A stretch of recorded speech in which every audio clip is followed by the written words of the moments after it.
Good, happy Thursday morning, September 9, 2021.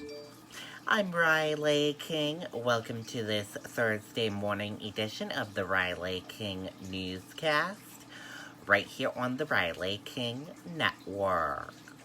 We have a lot of news to get to this Thursday morning, so let's begin. First step, New Hampshire DHHS, less than 20% of ICU beds are currently available. Let's take a listen to that video from WMUR News 9.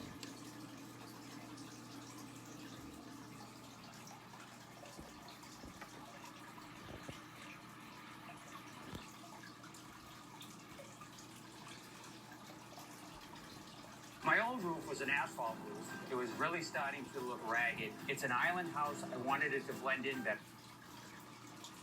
We've seen more volume in our emergency departments than we've ever seen. Across the Granite State, emergency rooms are packed, and workers tell us it's not just because of an influx of patients with the Delta variant. We're also seeing a lot of patients who have delayed their care because of COVID, and because they've delayed their care, maybe a little sicker than they expected to be. Wentworth Douglas Hospital currently has more people in its emergency room than its staff can handle. Their director of emergency nursing tells us they're having trouble keeping up because staffing levels continue to go down. They are leaving healthcare altogether.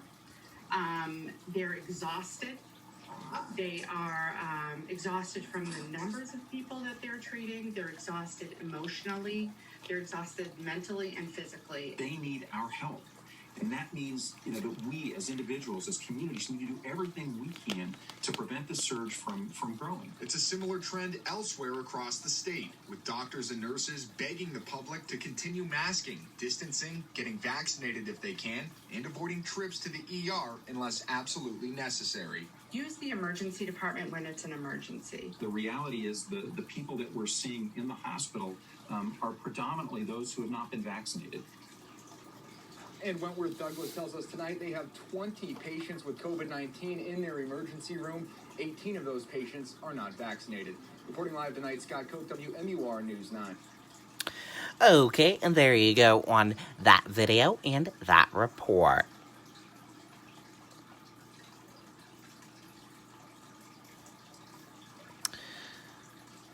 New Hampshire hospitals stressed as COVID-19 hospitalizations increase.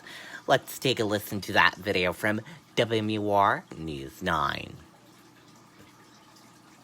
When it's time to invest in a new roof, be smart and look at more factors than just the final price. Not all roofs are the same, and not all roofers are the same. Ask the questions. Do they offer warranties? Are they fully insured? Do they use industry-recognized quality materials? Forever Metal Roof Company checks all of those boxes and more. So your beautiful, durable metal roof is guaranteed to be properly installed.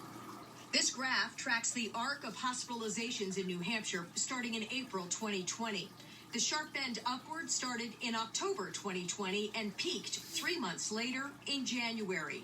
The increase this time started in July and 2 months later is still rising. I think that it is extraordinarily similar. The difference this time is that we haven't shut down any elective services. So our hospitals are running at 100% capacity, yet we're seeing this influx of COVID-positive patients. Tom Mee of North Country Healthcare says the challenge in that part of the state is finding tertiary hospitals with room to accept their sickest patients. Hospitals everywhere are filling up again. No question, hospital capacity is tight. It has been and will continue to be as we navigate through this current surge of COVID-19 patients. The refrain is the same. Get vaccinated, socially distance, wash your hands, and wear a mask. Health officials say they are as tired of all of this as the rest of us. But there is a way out, but they need the community's help. What we know is that the vaccine is absolutely the most effective way. I don't know that anybody would have thought that things like a vaccine or a mask or other things like that would become such potent political wedge issues. Flu season is approaching. Steve Anand says last year the flu was nearly non-existent here in the state of New Hampshire, and that's unheard of. Anand says that's because people were masked, vaccinated, and socially distanced. We're live in Manchester. Amy Cavino, WMUR News. Okay, and there you go on that video and that report.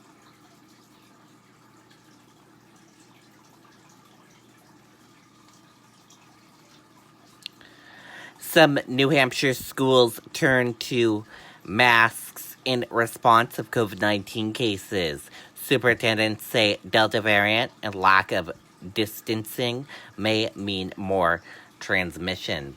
Let's take a listen to that video from WMUR News 9.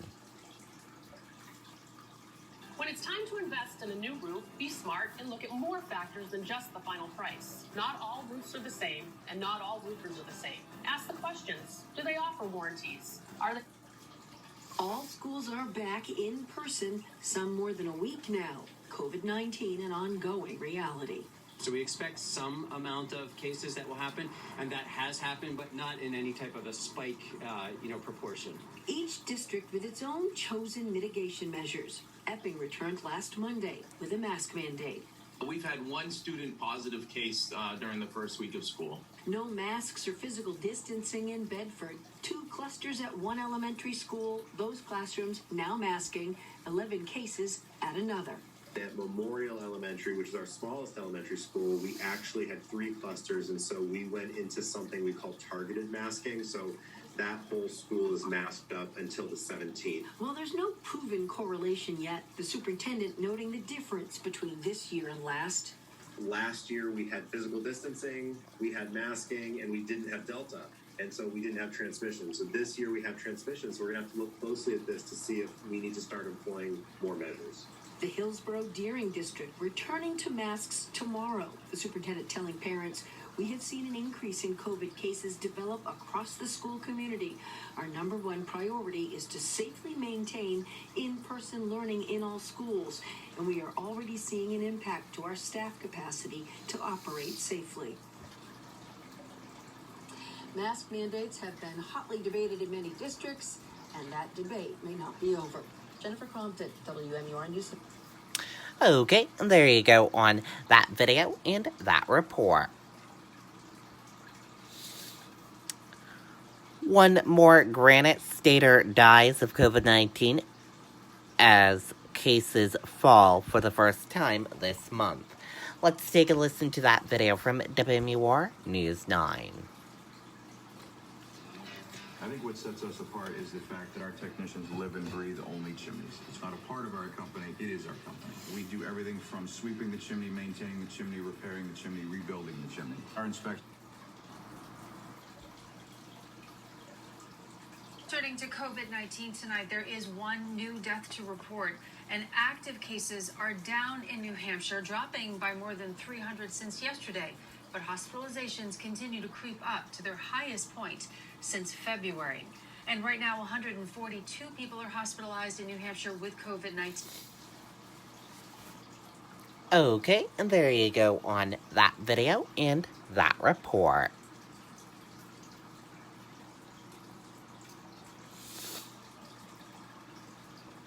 Sununu says doctors urge him to minimize stress after medical scare. Let's take a listen to that video from WMUR News 9. When it's time to invest in a new roof, be smart and look at more factors than just the final price. Not all roofs are the same, and not all roofers are the same. Ask the questions. Do they offer warranties? Are they fully insured?